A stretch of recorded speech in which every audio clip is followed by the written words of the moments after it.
Assimi Goïta ko ani su anya Kidal janjo ga 2008 kamale chei nyama fewra fore ne ya yekene kadi la qualité ni munu me ñogon fe u bebe balola a journaliste u bebe balola ana Kidal kedi sirafe kataka segi bisi antara bisi de la ka bobo ko fo Kidal a photo beo boko mu yero fo ma non se ko we sinon Charles se uka tere boado peut-être un rekra fait ça sur bogo sirin grera muruda aw fana nana te che beni gado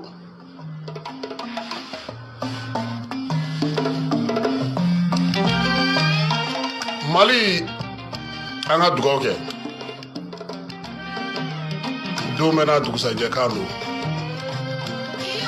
Ibrahim Boubacar Keïta foi ma soro are mi nyini ko moko sima sama are kirin yere de na yere be ngona sino Mali on ye fembe to yibe kai fembe adanye yere fe moko ka fi mako so anga ninke e ma RP moko te se ka kule ko sebe olugo ko kudeta kara ka ba ko jibona ka ngateme fanga singoroma dono jekulu koni jagwala leno do ka foni ko karata do la ka fo ko je condamne ikon mbo fo oye atabulo yi nga yere dine ni ngani ya che ibado mindo debi ibe ka na RPM mune nyini ka diruma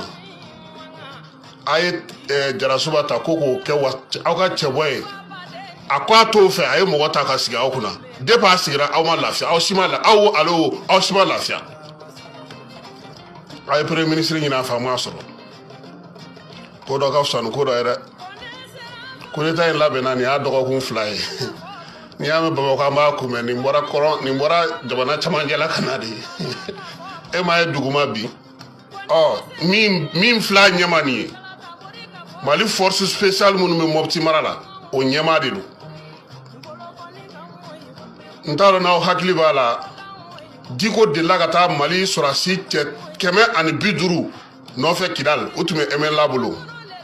Assimi molu chela avec Kidal don dimi mumbe olu yere sorasu la ko duguna ontai akilla we lisi musaka mbe di sorasu ma mime fo Bamako ya ka be duma ani mime suma keneka ani sorasi chemme min soro ya ira ibe kala don shu are fana fen jaban famu genatika odi ko keme saradala ni abukomisa ni kemedi ko gatada e chemunu me keleke yorola mugane be suma bisegi me dumba Bamako ya sorasi nyomoko fe l'armée du renouveau l'armée en puissance oh programmation de loi quoi I for good luck Jonathan e kanisu Luma solution sera on la ala solution da on match on gon segara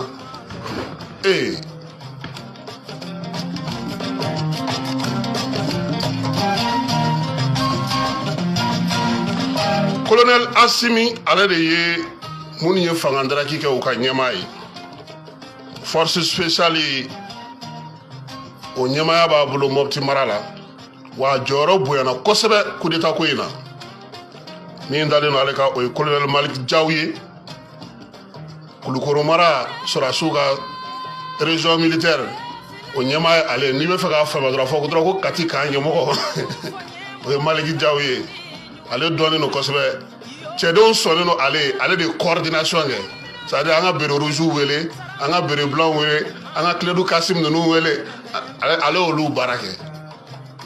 ka be fra no coordination ale do ok colonel major Ismaël Wage panguru munu mamulu état major de l'armée de l'air au dangane ale fana sorasi ke gelembay c'est-à-dire sorasi ala ibaro mogo be so nogoy ko karsa ka gele ale o mogo de ale de ka kuma la selay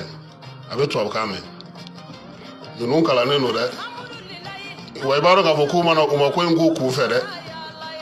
ya mbe bla bina tele flam ka ko karsa de nyomo kay fokunu Assimi go kale de nyomo kay akola be ne hunu mɔgɔ naani na min b'a la o ye colonel Sadio Kamara ye Prytanée ɲɛmɔgɔ de tun y'ale ye ale de ko ka di sɔrɔdasi denmisɛnninw ye n'ale ko min o de bɛ kɛ o la ale sen yera a la u ko ko n kana bɛɛ tɔgɔ fɔ o fana bɛ dan ni naani ma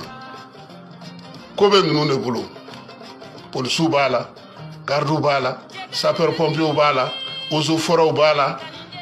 douanier mɔgɔw b'a la polisi minnu sɔrɔdasi minnu bɛ yen n'u bɛ dɔgɔtɔrɔya kɛ olu b'a la minnu bɛ judiciaire kɛ olu c'est à dire u y'a kɛ Mali sɔrɔdasi bɛɛ lajɛlen ka bɛn kɔnɔna na ka baara kɛ sinon anw y'an ka coup d'état kɛ anw ma se ka ATT minɛ a jiginna kulu fɛ kana yɛlɛ an na dɛ an ye seko k'aw ye foyi tɛ bɛn bɔ parce que n'olu yɛrɛ bɛnna u ka kulu kɔnɔ ka ban o ye dɔ bɔlen problème na o ye belebeleba de bɔlen problème na parce que hali ni sigili kan ka kɛ sisan olu de b'a fɔ ni mɔgɔ hakɛ bɛ taa sɔrɔdasi kunda sɔrɔdasi jɔyɔrɔ min olu yɛrɛ sɔrɔdasiw yɛrɛ bɛ bɛn o kan k'o di siɲɛ kelen o bɛ dɔ bɔ gɛlɛya la peut-être mɔgɔ tɛ cogo dɔ komi an yɛrɛ ye général Danga ye an fana t'an labɛn Diko de tun ko k'an bɛ don tariku la dɛ Salif fana ko kɔrɔ ko n taara o ka fisa n gɛnna ye dɛ ko maloya ka bon bɛɛ y'i se kɛ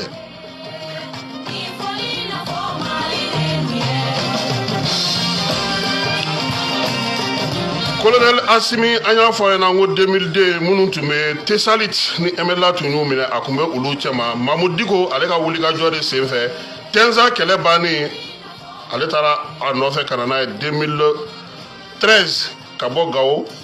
a ye gradi lieutenant colonel gradi a y'o sɔrɔ k'a to Gao de nin wagati in na force spéciale autonome min bɛ Mali bolo n'a a sigilen don Mopti o ɲɛmɔgɔ de ye Assimi Goïta ye unité d'élite de don a ye a ka formation dɔw kɛ Faransi ka dɔw kɛ Rusilakaw fɛ yen ka dɔw kɛ États-Unis hali waati laban in na a kan ka taa tuguni kalan na donc maa min don a lakodɔnnen don kosɛbɛ n ka cɛ t'i bolo yɛlɛma sɔgɔmada in na IBK kun nisɔndiyalen don a ye yɛlɛ sɔrɔ bi sɔgɔmada in na a kun bɛ munumunu na école des officiers kɔnɔna na Kati Dayiru fana bɛ gijegije mais Dayiru ko ka di sɔrɔdasiw ye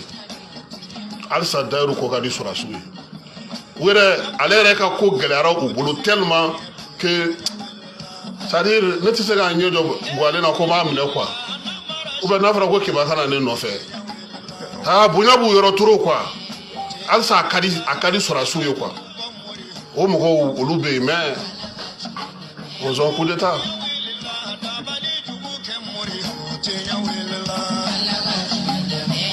ministre dɔw bɛ ja olu bɛ siran coup d'état daminɛ wagati u y'u caman cɛ ka t'u kɛ Dayiru ka bureau kɔnɔ dɔw bɛ ka Dayiru ɲininka ne ko ninnu bɛna mun de kan na ko cɛ tuma tɛ sɔrɔdasi ye wa n tɛ maa tɔgɔ fɔ bi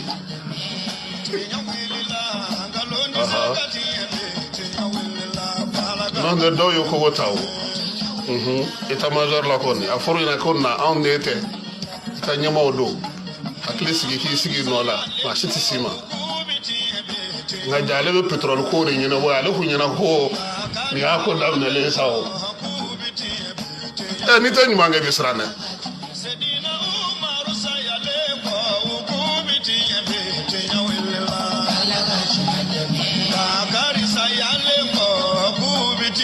u taalen IBK nɔfɛ IBK y'a don yɔrɔ de la k'a fɔ ko banna ale yɛrɛ limaniyara kuma ma janya kosɛbɛ a ko a b'a ka premier ministre wele ko o b'u bolo yan ka ban e t'a wele bi anw n'a bɛ ɲɔgɔn fɛ u ye bubu fara a kan u y'u don mobili kɔnɔ ka taa n'u ye Kati